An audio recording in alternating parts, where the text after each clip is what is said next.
This is Feminist Wellness, and I'm your host, nurse practitioner, functional medicine expert, and life coach, Victoria Albina. I'll show you how to get unstuck, drop the anxiety, perfectionism, and codependency so you can live from your beautiful heart. Welcome, my love. Let's get started. Hello, my love. I hope this finds you doing so well. Welcome back. We're continuing our multi-part series on trauma and intuition. If you haven't listened to the first two episodes, Trauma 101, Intuition 101, then, you do you, you're grown. But I would invite you to consider pressing pause and going to listen to those episodes and then coming on back here after that. Maybe make a cup of tea, check in with your breath along the way.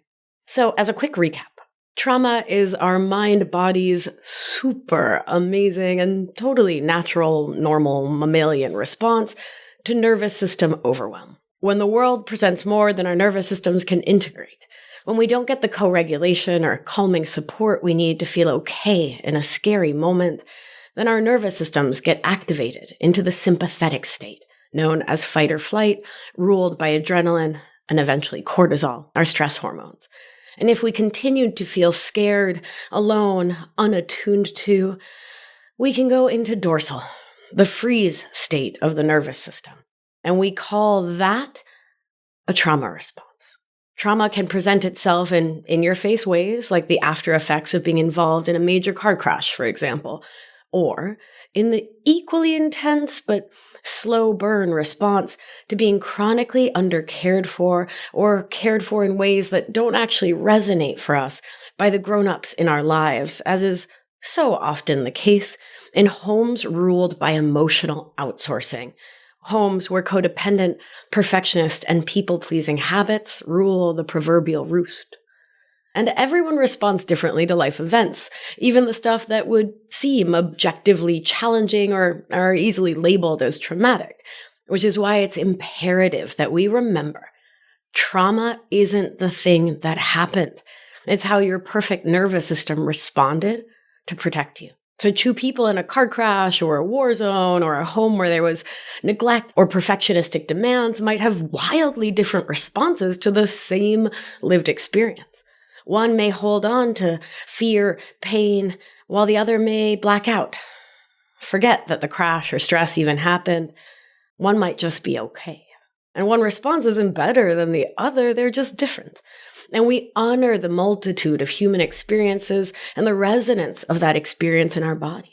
Here at Feminist Wellness and in Anchored, my 6-month community-based program, we practice loving up on it all, regardless of whether it was a boom kind of trauma or 1,000 cuts of misattunement kind of scene. Whether others perceive your experience as stress, distress, or trauma, the 3 levels of experience there isn't what matters. What matters is your felt experience and how that continues to resonate and show up in your life now. Either way, trauma causes harm that can linger. And like with so many of the challenges that living with this human mind and this human body bring, we can heal from our traumas. Different nervous systems need different things to heal. And the number one thing I want you to know, my perfect tenderoni, is that trauma is not a life sentence. We can come back from trauma with little kitten steps, with gentle care for ourselves, with patience, compassion, curiosity, and care. So how does intuition factor in here? Because that's what we're talking about, right? How our stress, distress, and trauma can impact our intuition. All right, my darlings, mega nerd alert. Here we go. So you know how our trauma response is the brilliant way that our nervous systems protect us from harmful experiences? Well, that knowing internally is guided by what Stephen Porges, PhD, the dude who taught us about polyvagal theory, calls neuroception, which he defines as the continuous subconscious assessment by the autonomic nervous system of the safety or danger of any given moment.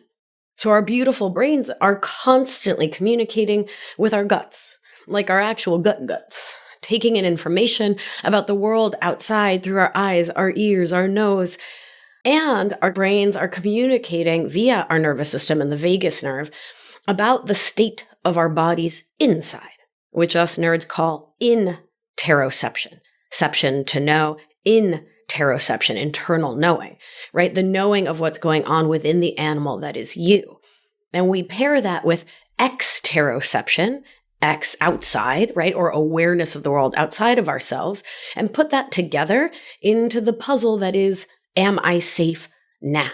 And then based on the findings of that math, our nervous system send us little whispers of guidance that we call intuition, to guide us in making sense of the world, that guide us in the direction that most serves us, that helps us to stay safe and move our lives forward in the direction we most need. When we are well attuned to our minds and bodies, and when the lines of communication up and down our vagus nerve are well oiled, so to speak, we can really hear our intuition and are more likely to make choices that serve us and our needs in alignment with our nervous system. For those of us with codependent, perfectionist, and people-pleasing thought habits, though, there can be a lot of static on the line, which comes because our neuroception of danger happens before conscious awareness of said unsafety.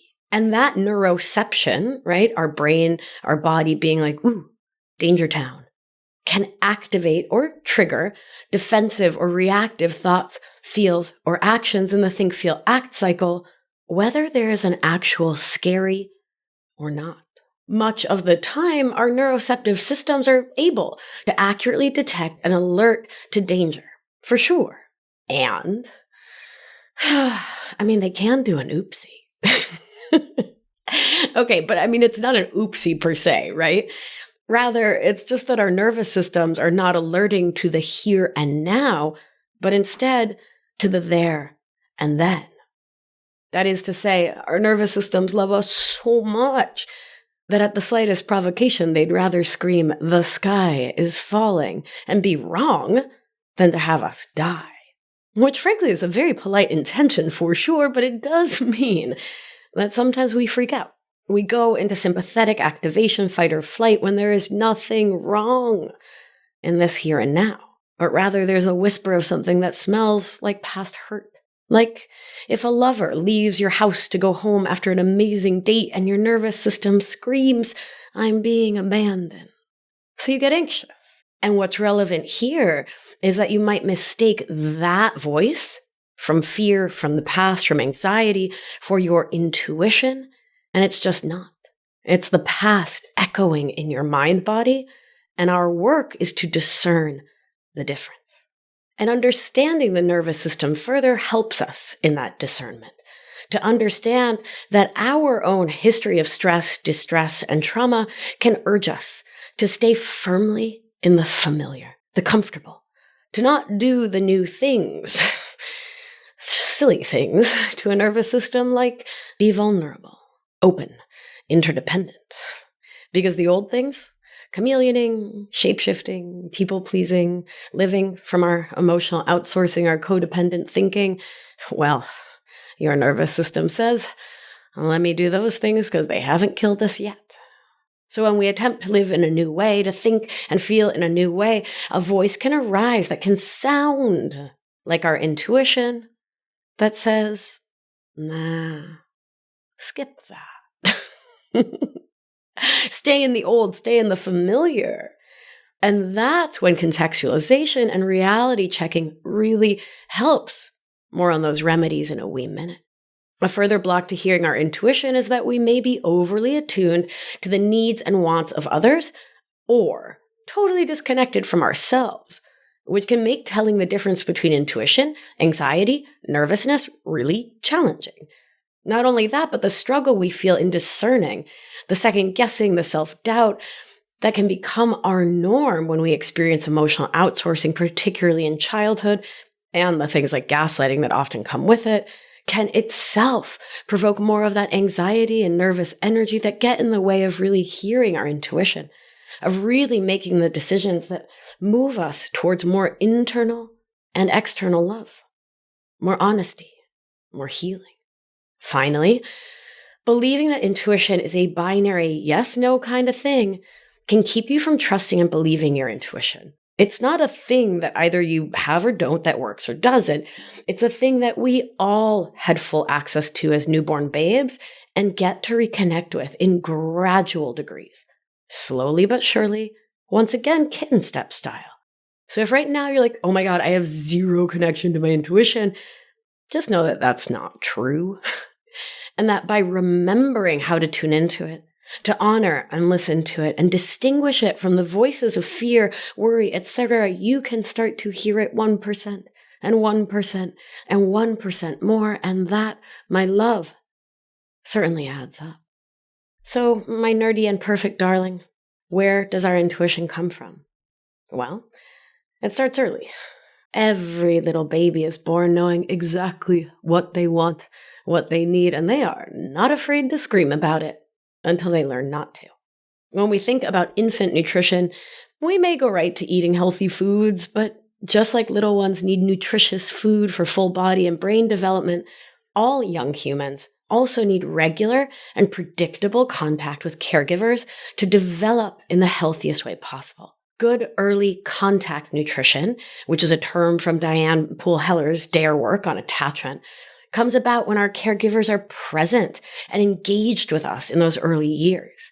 It's the particular kind of nutrition that comes from being met with secure attachment and attunement, with play, empathy, attempts to listen, being with and relating with love, when it comes with a genuine desire to recognize and repair hurts and harms. And when we get all of that, the right hemisphere of our brains develop in ways most magnificent. And this early contact nutrition can up our EQ, our emotional intelligence, and can create ease around connecting with our intuition because we never learned to disconnect from it, because it was safe to be ourselves and it was safe to be with our caregivers. That intuitive self-connection was supported and allowed to flourish and grow within us as we got the contact nutrition we need. Unfortunately, many of us with codependent, perfectionist, and people-pleasing thought patterns were not raised with the kind of good contact nutrition we so deeply needed. Maybe the contact we got from our caregivers was unpredictable, and we didn't know if our request for contact, for attunement, would be met or not. Would we get picked up when we cried, or told to stop crying, or ignored?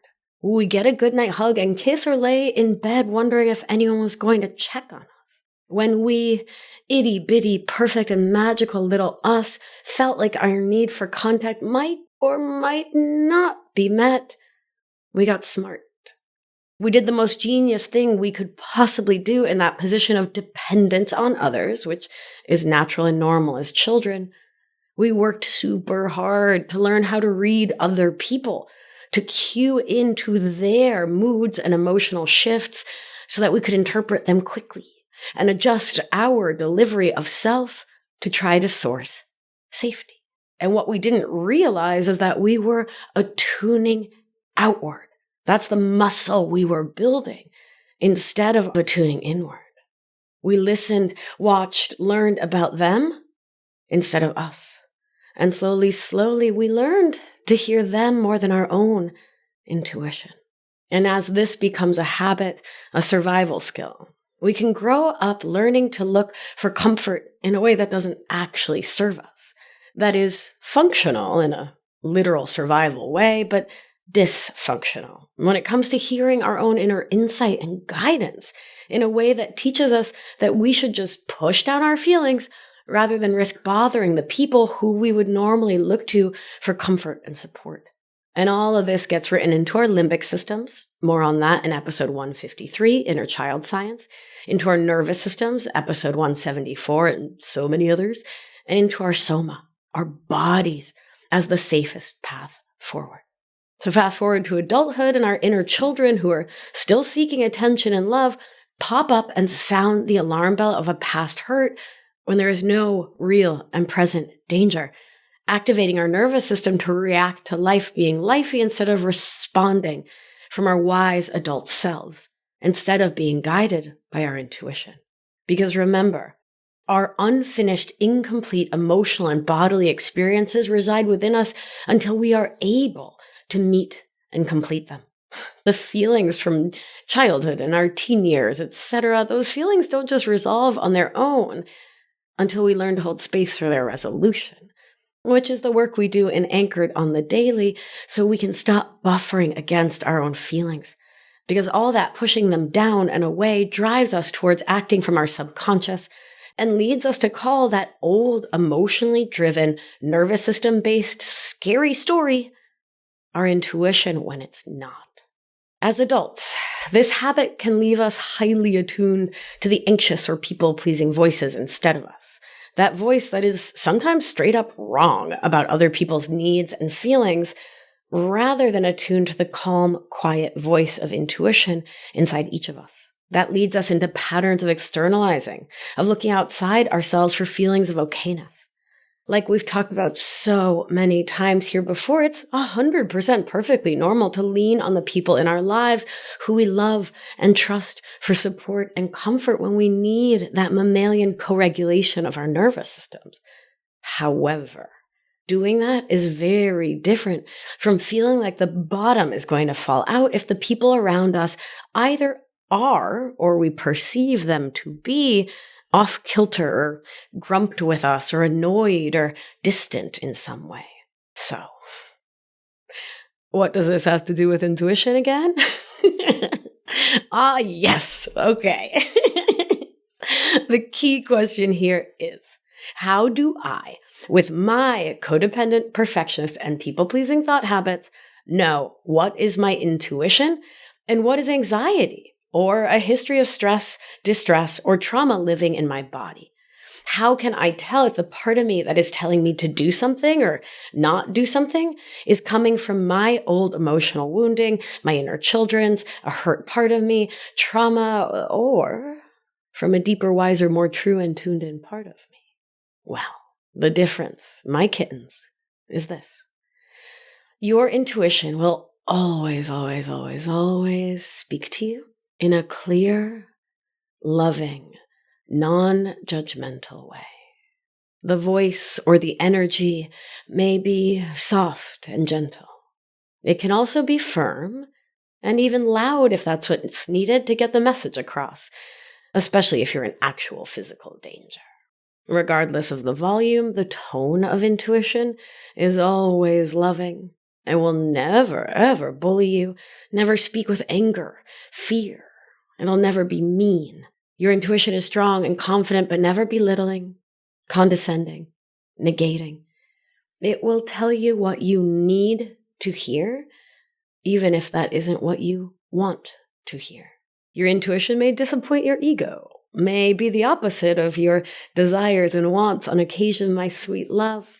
And that's okay, because your intuition is ultimately your wisest self speaking through you, and is always on your side. Intuition generally doesn't need you to do anything now. It doesn't press you to take action immediately, again, unless safety is involved. And then you'll also feel your body talking to you in a firmer, more directive voice or energy, which can sound like, do not walk down that dark alley. Do not pet that polar bear, cute though she may seem. Intuition is presence. It is patient. It can wait, because unlike the patriarchal systems that need us to just keep grinding and hustling and moving and doing and consuming and producing and intuition knows that all of that is just buffering and suffering. Intuition knows that the things that really need to happen take time, happen in their own time, are coming because what is for you won't pass you by. So intuition speaks in the calm voice that knows there's no rush. Isn't that lovely? Let's pause and feel into that.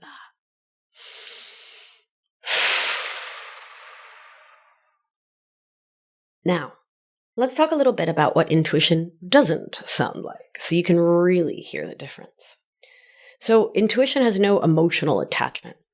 Meanwhile, a trauma response is designed to activate or trigger your central nervous system and can spark emotions like anxiety, stress, worry, fear. Anxiety and the physiologic remnants of stress, distress, and trauma are loud and come in hot. It is jangly. It is scratchy and urgent, harried and rushed. It's future tripping or spinning in the past. It's in analysis paralysis, spinning you 1,000 ways from Sunday. It doesn't quite know which way is up, but it sure does know you're not doing it right. It's worked up and needs you to listen right now. It's spinny, never still. And anxiety often speaks in a voice, tone, or word choice that is not quite yours. And if you pause to listen and ask yourself the key question, whose voice is this? It can often be the harsh or directive voice from a parent, caregiver, ex-partner, abusive boss, someone else outside of you who did not hold your best interest in mind, who did not approach you with love, patience, kindness. Depression, meanwhile, is often monotone, checked out, not fully present. My nerds, it's the voice of dorsal vagal, the detached, even dissociated state of the nervous system.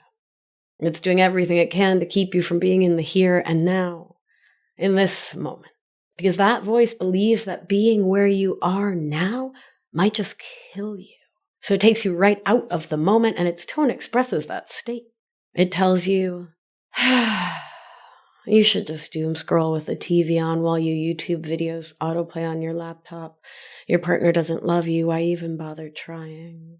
It's often sub-whisper. Like you have to strain to hear it. Or it has like the energy of an overdub. Like never quite in sync with reality. Taking you out of the present moment because once again, it loves you and wants to protect you. And its only tool is dorsal.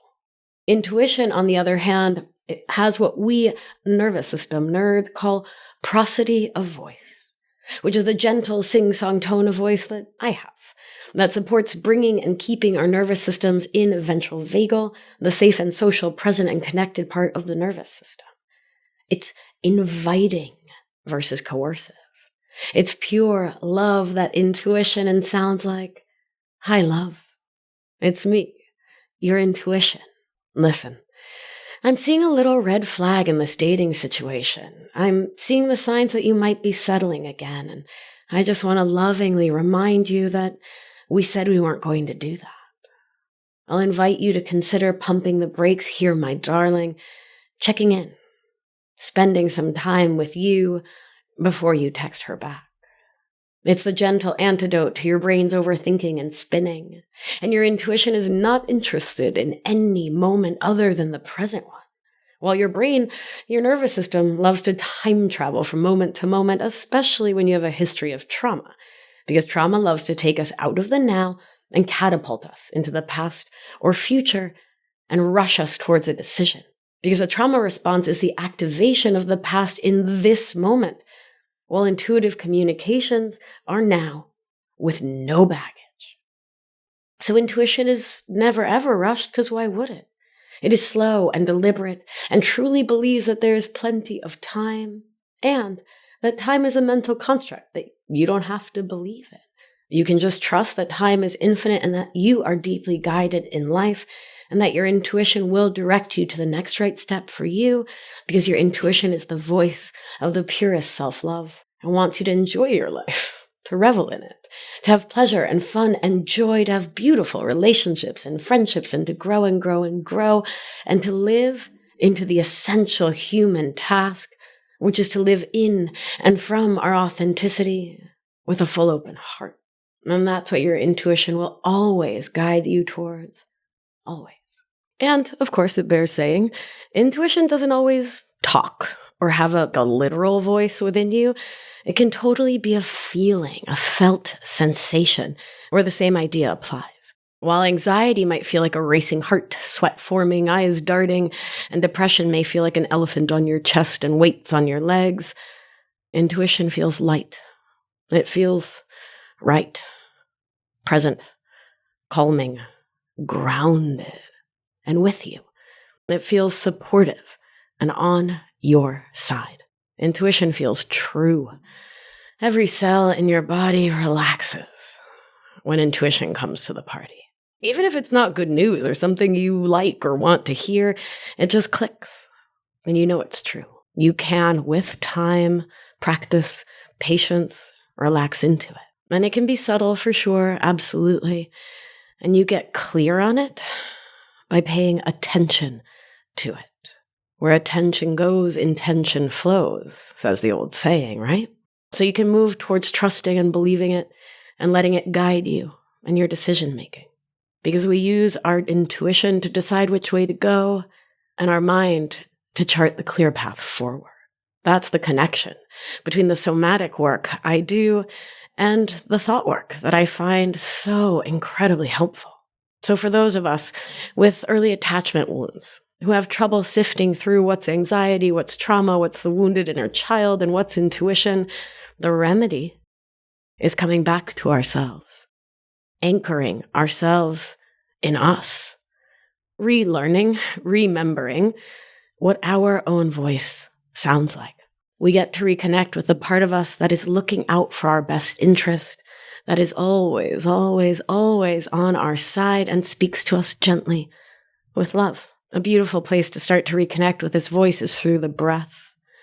When we attune to our breath and just pay attention. What's it doing? Where is it at? Is it all high up and tight in my chest? Is it relaxed into my belly? Is it somewhere in between? We can tune in and tap into a roadmap to where we are, what state our nervous system is in.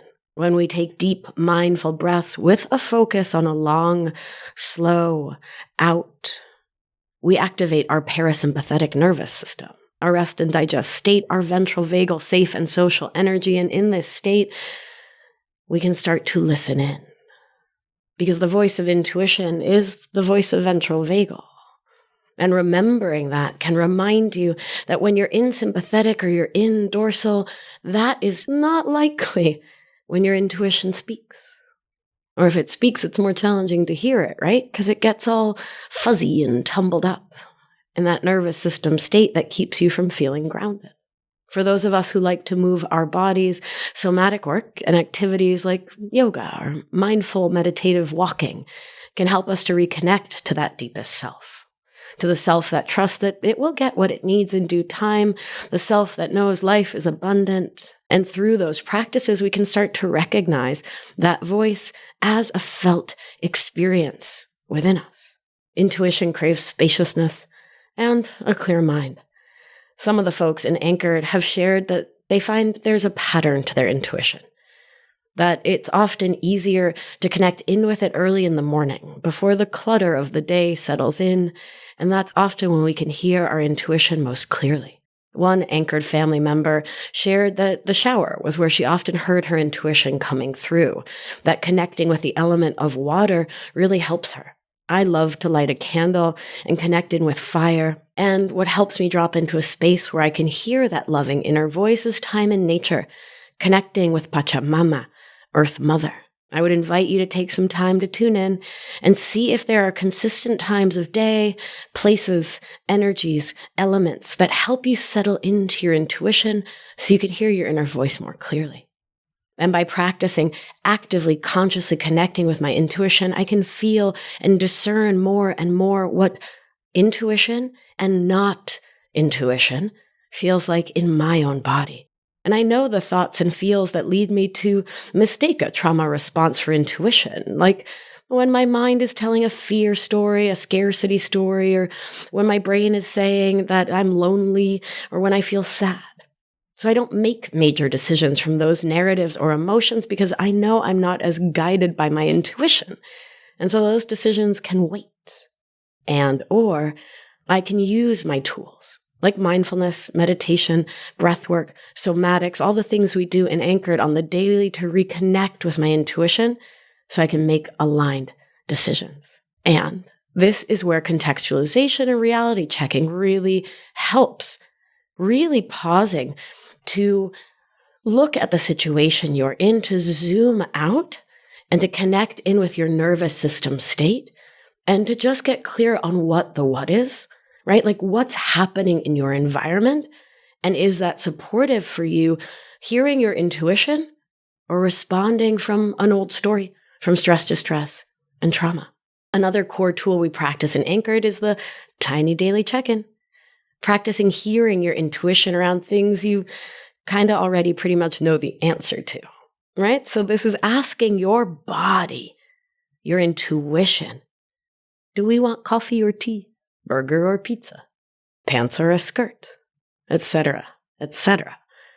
Let the stakes be so low around these decisions that your nervous system is unlikely to leave ventral vagal about it as you check in with your intuition around small daily moments of truly limited significance and let your intuition shine. Finally, my nerds, intuition is evidence-based. Yes, indeed. There are studies on it. So the University of Edinburgh and others have shown that intuition can improve your decision-making capacity by up to 7%. And that's a really big deal. 7%. Because those wee increments of improvement in your ability to make aligned decisions compound in a wild way over time. So you can label intuition some BS woo business if you want to, or you can take a gander at the functional MRI studies on intuition that back it up as a for realsies thing. I mean, if you're feeling nerdy, that is. Come on now, like we're ever not feeling nerdy around here. My love, my beauty, my perfect tender ravioli. That's it for today. Thank you for listening. As we start to learn the sounds of our own intuition, the feeling of our own inner voice, we can then start to trust it and to really trust ourselves. As we build self-trust with these small moments of listening to and acting on our intuition, we can help heal our perfect inner children by showing them that they matter. We can show them that it's okay, they're safe, we are safe, and we can move forward together towards ever more belief in self and ever more interdependence with the world. While I've got you, I want to thank everyone who's entered the giveaway I'm running this beautiful month of December in celebration of the 200th episode of Feminist Wellness. If you're like, wait, what? There's a giveaway? Or if you haven't entered yet, head on over to victoriaalbina.com/200 giveaway to learn more and to enter for free right now. Why not? Ooh, fabulous prizes await you, my darling. Come on now, like seriously, why not? Listen to your intuition. Does your intuition tell you to do it? Mine says yes. And if you are ready to dive in and get my support every single weekday for 6 months to take what you're learning on the show to the next level, you're going to want to join us for Anchored, Overcoming Codependency. We start again in February 2023, and 3 of the very limited spots, because it's a small, intimate community setting, 3 spots are already taken. So you're going to want to apply now if you're hoping to join the next cohort. Head on over to victoriaalbina.com/anchored for more details and to apply now. So my beauty, let's do what we do.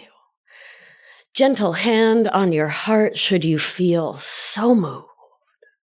And remember, you are safe, you are held, you are loved. And when one of us heals, we help heal the world. Be well, my beauty.